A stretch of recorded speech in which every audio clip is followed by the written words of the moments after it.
Hey, everybody. Hello and welcome to the Bourbon Bear. And after an absolutely deflating loss against the Detroit Lions, the Bears now sit at 0-2, crushing a lot of people's hope in this team.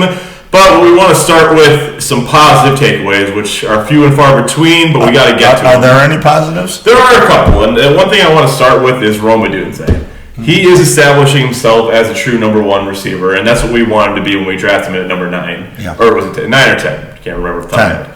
But in your opinion, how do you think he played, and what is your outlook for him on the season? Well, if you listen to the opening broadcast, I said Odunze is going to be our number one receiver, and by the end of the year. But I think he's already established that. And very encouraging there. Our wide receiver play. Tight end play is not quite where I thought it would be. The running game is way... We're sticking on positives.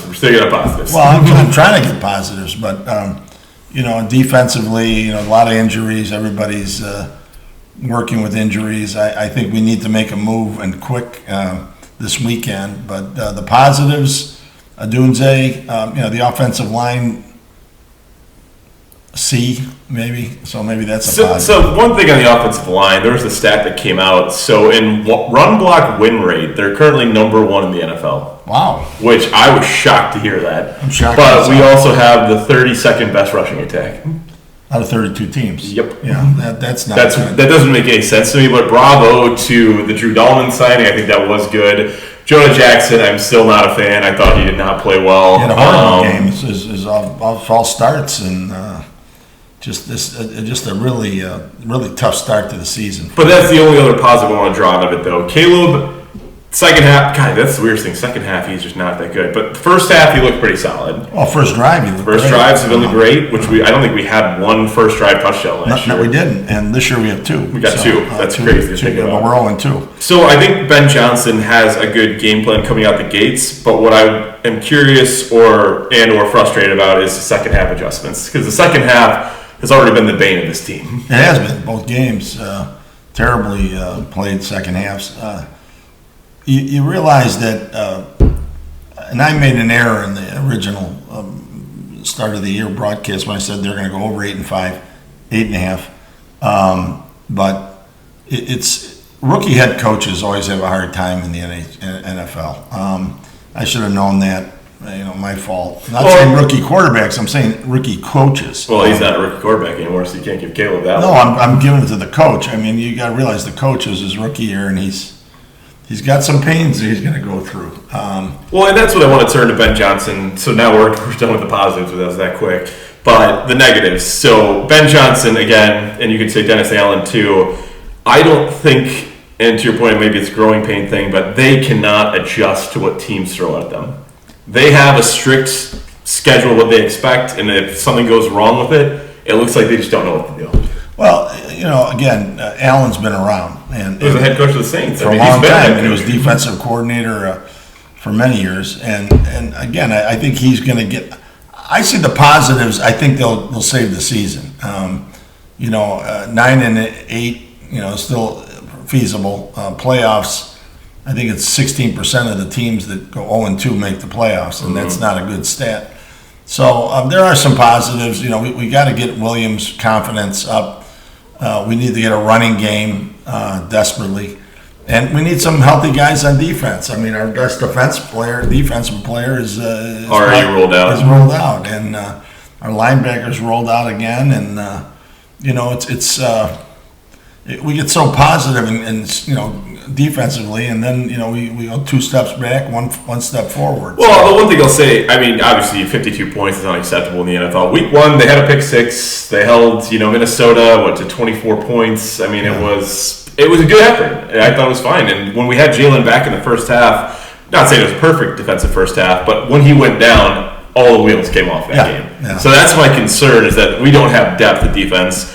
You look at the stats, too, that Ryan pulls second rounders. You got Luther Burden with, 1 catch for -3 yards. You've got Colston Loveland, 2 catches for 10 yards. You've got 2 people that weren't even active second-round picks that weren't active on game day yesterday. Right. What's going on here? Is this and Poles is extended, and the Bears ownership will not fire that man because they just gave him a 4-year extension. Well, yeah, but they can get out of. He can get out of the contract. It's not a. No, you can't. They're fully guaranteed. Is it guaranteed? Yep. Well, that's a mistake. He hasn't proved himself, and it's been 3 years now. And it's sad, but again, he gave Johnson all his tools, so maybe you got to give him another year after that. But it is. You're right. It's disappointing, and it's hard to be a Bears fan these days. It but is. we've been through it. They haven't been in the playoffs since 19? No, 2020. 2020. They made the first ever 7th seed in the playoff. Yeah, well. Which actually, Mitch could have won that game if what's the name didn't drop the ball. Yeah, that's right. That bomb, I remember that. Yeah, it was another heartbreak. But, yep. We're all Bear fans, and it's just hard, to tomorrow's a big game, but I'm going to go golfing. I don't blame you. I was, I've been, whole last few games, the Monday night, but I decided not to play golf on Sundays because of the Bear game, and.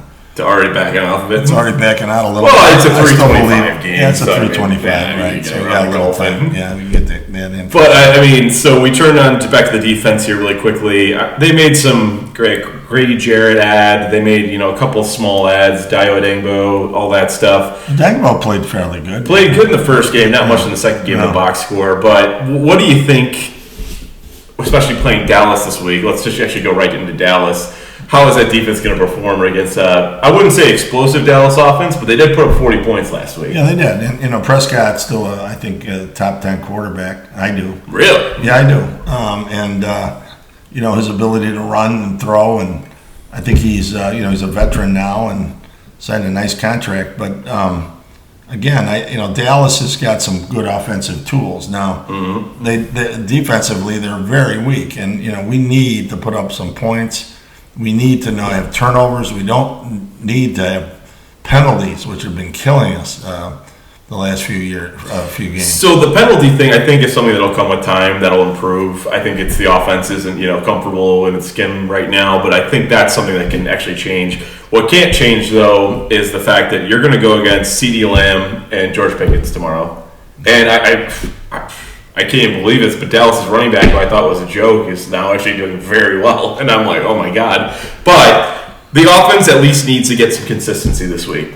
At one good takeaway, even if we lose the game, if Caleb puts in a 3-touchdown, 1-interception game for 300 yards, I can live with it. Oh, absolutely. The defense, I think we're going to chalk it up. It's going to be a high-scoring game. It's the over/unders.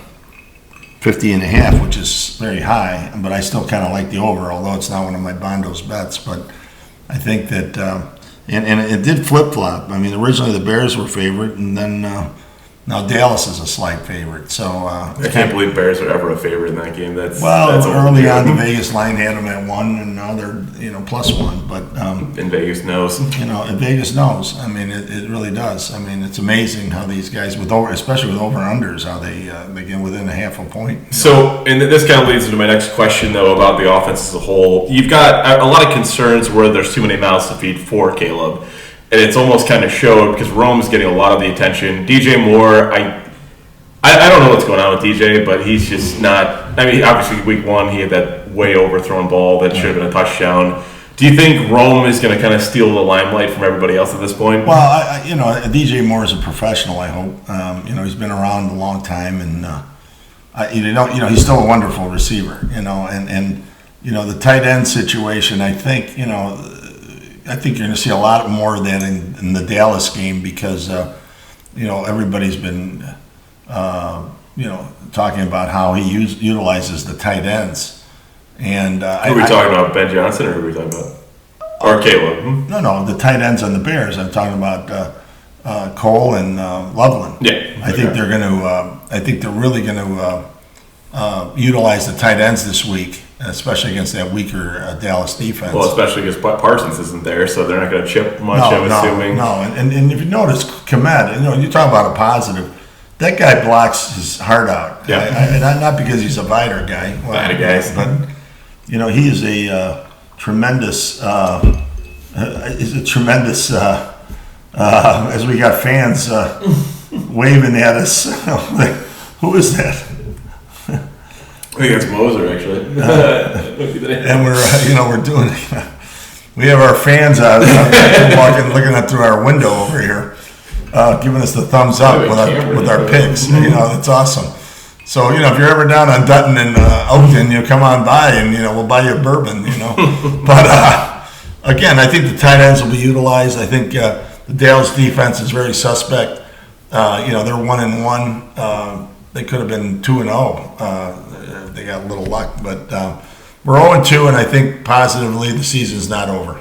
Okay, I like that. At least some positivity there, because there wasn't much we could say about last week, because that was being at the game, just the excitement on the Detroit side and the just miserableness of the Bears fans. That's kind of what we've been dealing with for the past 5 years almost, and it's just. We need to stop. Well, I can't handle this. And I have to give a plug to my partner over here, but he did get a standing ovation wearing the bear outfit on the plane at 5:30 in the morning. So not many. That is true. That is true. There were Bear fans on there, though. Oh, it's all Bear fans.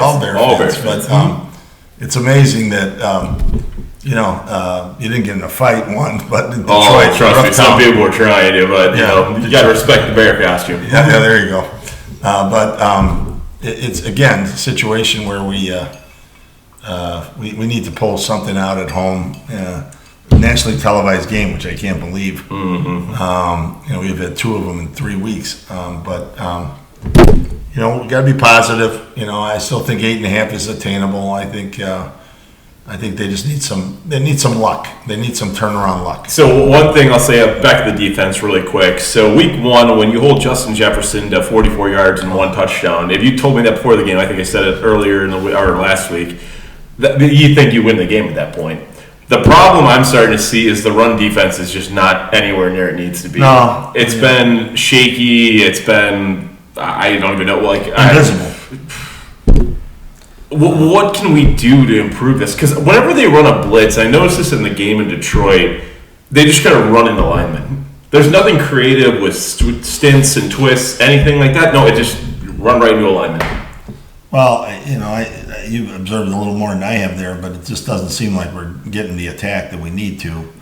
And Prescott can eat you up. That's another thing. He doesn't run a lot, so I'm curious. He runs when he has to. He runs when he has to, but he's not like a lot of freaking Lamar or But he is. Well, he's not a J.J. McCarthy either. But you look what he did to us. J.J. McCarthy does that to us, and then he does nothing the next week. That's a big omen on the defense. He has a kid, and then next thing you know, he can't even throw the ball. He's not even playing this week. I don't believe. No, he's out. He's out with an ankle injury. We had an opportunity, but that Detroit team, just was a much better team than us. And, so one other thing I want to bring up in the run game too. So DeAndre Swift actually averaged 5.3 yards a carry on Detroit, which a lot of people kind of overlook. Wow. He had one 20-yard run, which inflates that stat. Don't get me wrong, but do you think he's the guy this week or no? Because Roschon, I think, should be healthy to this week. Maybe we'll see a little bit of him. And Kyle, I think we'll see a lot more of him as the season goes on. I still think he's going to take the starting role. But is this Bears rush attack going to work at all against Dallas? Well, we got to hope. And I think there's been a big emphasis on that, and I think there's a big emphasis on the tight end play. But if you don't have a running attack, as you know in the NFL, it's lights out, and we just really haven't had much of a running attack. And I think Luke, you brought up the point earlier today about our 4th round punter, and then they picked up the running back on Tampa, the 4th round. What's his name again? Bucky Irving. Bucky Irving, and we could have had him, and that would have been a great guy to have. He's a stud running back, from what I've seen, and. Again, the Bears. We wanted the guy from Boise bad, but we never got him. Yeah, Genty. But he's really. I don't think he's impressed too much in my opinion. No, he didn't impress me, but he does know how to run over people. He knows how to duke people. So Swift doesn't. He can duke people, but he can't run over people. Well, my problem with him is his vision. Like he'll try to make the home run play and then just get tackled for a 1-yard loss. Yeah. When you could have got 3 yards. Then that's what drives me crazy. Also, what drives me crazy is Caleb back-to-back on 3rd and 1, QB sneak, don't get it. Get a little closer. 4th and 1, QB sneak, don't get it. Yeah. Oh God, that was how bad is that? That's and they did it the first game too. They didn't get it. Yep. You think with his size and his athletic ability, but if you watch those 2 quarterback sneaks, if you watched them, they just crowded the line. I mean, these smart teams do like an option run sweep. The Bears clearly can't do the tush push because no one's pushing behind him. No. So I'm like, all right, then get creative with it. No. Don't do exactly what they think. Jalen Hurts is a one of a kind. Lamar's a one of a kind. But Williams is not a one of a kind. No, not in that department. I agree. He does look lost out there. You don't watch these really good quarterbacks, even young quarterbacks. Like I was watching Bo Nix on Denver. I mean, the guy was taking charge. He's barking out the plays. Williams is he's more passive. I understand, but you need that fiery quarterback. And that's one thing someone brought up. I think it was Nick Bauer said that was a bad interception. It was a bad interception. Don't get me wrong. When he was trying to get out of bounds, throw it out of bounds the right way. Right. And I've been thinking about that comment because at first I'm like, he was trying to throw it out of bounds, but you shouldn't have to try to throw it out of bounds. You should lob that thing. Did you see Johnson's reaction? And you probably did. No, I didn't. The game. It was very interesting. And a head coach, one of the worst things they can do is just sit there on the sidelines just shaking their head. And, there's no confidence. Exactly what he did. Oh, God. And, you knew he was burning up inside because he had to throw that ball away. Now, I mean, that was, that's where he's got to gain his confidence. He's got to gain his ability. And I don't see it yet, but I'm not giving up. I'm not giving up, but I'm saying he's got to, everyone's hyping up, or not hyping up, but like saying, he had the least interceptions for a rookie. But most sacks. 6, most sacks, all that. Take the shots. Just let the ball rip. I want to see some excitement, That's what we're missing in this offense. Well, you saw the couple of those preseason games. He did let her rip. I mean, and he looked good in that, especially on the one he played most, the Buffalo one. Yeah. And there's a team Buffalo. You see them in the preseason. They look every year they look terrible. And then they come out and 3-0. It's like it's crazy. I don't know what they do, but another positive is they've got to buy in 2 weeks. I mean, that's a positive. Need that early. They do need that early. They got to get some. I hope our defensive backs can get a little somewhat more healthy. Yeah, I mean, they're a groin injury can last forever, and you can't. If you ever had one, it stinks. But because you can play on it, and then next thing you know, you pop it again, and then. And that was the same thing that happened to Jalen. It was literally the exact same issue. Exactly, and now he's going to be out for 4 weeks, I imagine. So I know you don't have it on Bondo's Bets, and we'll get to that segment right after this one. I'll create it into a short, so you don't have to watch the whole video. But what do you think is going to happen tomorrow at 3:25? Well, you know what? When the Bears are down on their luck, even when the last few seasons when they were looking bad, although last year we were 4-2, and then we went to Washington, that was a disaster. But even when you think the Bears are down, they also do a great game. Yeah, that's the problem. I think tomorrow's the game that they're going to get at least confident in. They need some luck, but Dallas defense does not scare me at all. Their offense is definitely explosive, but if Allen can get these guys, and he's a good coach, I'll still defend him.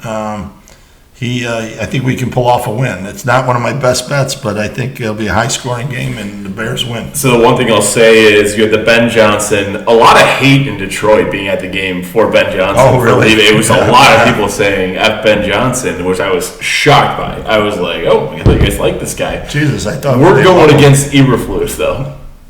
That's true. That's why I'm like, okay, maybe that's the only thing. That's like, positive. The defense is going to be fired up just by this, terrible tenure as a head coach, and maybe that'll give us the spark plug. But I would not. I know you spoil alert. I forgot about that. It was my fault, but I forgot about And how's his reception going to be in Chicago? No one probably remembers him. But It is. You had the Peanut Tillman FBI report. You got head coach. It was just a clown show. Yeah, but that was when we were rebuilding. We're supposed to be done with this rebuild right now, and it's just not looking like it. But I think that might be an edge to give the players some fire, seeing him and just being like, all right, I'm going all out today. The Bears have been on rebuilds since when 85. Rex Grossman, 85 worst, but when Rex Grossman got us into the Super Bowl. But it just seems it's the same old Bears, and we're disappointed. But thank God they had the 85 Bears in an opener, and they look like they're 100 years old, half those guys. But, seriously. But that's what football can do to you, I guess. But again, we got to believe. I think tomorrow might be a good outcome for us. All right, I love it. So now we turn into the final segment, Bondo's Bets. Well, we got the big board. He's sitting at a positive record. Oh, boy. Barely a positive record. I know this is what you guys want to see, but 7-6, I'm up 1 unit. Then, tomorrow I'm giving you a 6-pack, right? Yeah, 6-pack. 6-pack. We'll take it. We're taking Indy -5. Texans +1.5. The LA Chargers -2.5. I kind of like that. I like Arizona +2. I like the under in the Texas defense. I still believe in it. Texans. Yeah, Texans. Well, Texans, the Houston Texans. And then I'm taking Baltimore on Monday night to give you try to get some money back on for the weekend. So 7-6 is not what I was. I started off a little slow, but last year I was. Last year I was on fire. 33 and. So we're not going to count it against Bondo's bets, but we do need the Bears score prediction. Well, high scoring game. We're going to have a high scoring game tomorrow, and it's going to be 32-30. The Bears. 32-30. 32-30. Wow. A lot of points. Scoregami. Let's go. Well, we're going to have some fun tomorrow. The fans will be happy, and I wish. We have a good crowd tomorrow and support the team. This channel is the Bourbon Bears, so I'm not going to go against the Bears. I got 35-17 Bears. Wow. Go Bears. I think we get some step ups here. That's still over. That's over. Some random luck happens our way finally for one time, but I've been praying for that all season. But you never know. Your prayers can get answered. We can be one of those 16%. There we go. All right, that's all the time we have for today. Bear down. I think that was Cameron. I'm not sure who that was. Whoever it was. We had some people. Send me a text, but proud. We have our fans. Fans are always welcome to come over at Dutton Street here and at least look in, like big shots.